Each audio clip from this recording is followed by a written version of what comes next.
Cette histoire parle d'Uruku, le feu, de Buinama, l'homme, ainsi que de Guaymajuco, le jaguar.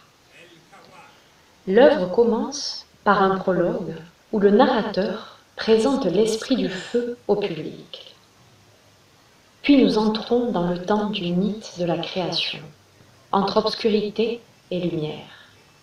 Émergent alors des créatures vivantes, la nature et finalement l'être humain.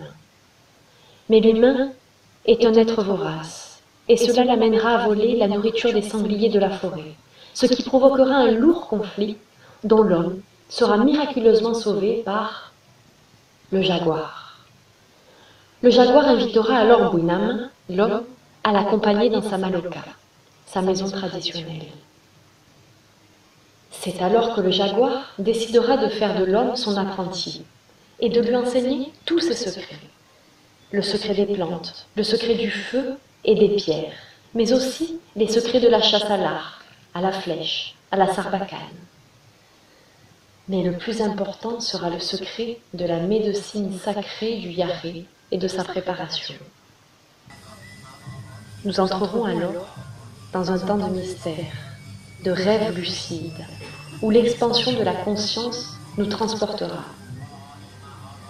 C'est en fait un rite de passage pour l'homme, une expérience transcendantale lui permettant de se connecter à lui-même tout autant qu'aux forces de la nature.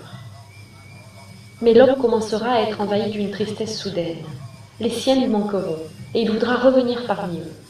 C'est pour cette raison qu'il décidera de trahir le jaguar en lui volant le feu et tous les secrets appris à son contact pour les partager avec les autres êtres humains. Il volera tout au jaguar, à l'exception d'une chose, le secret de l'immortalité. Ainsi se termine l'histoire de l'homme et du jaguar. Le jaguar devenant alors l'ancêtre de l'homme et le père de la culture.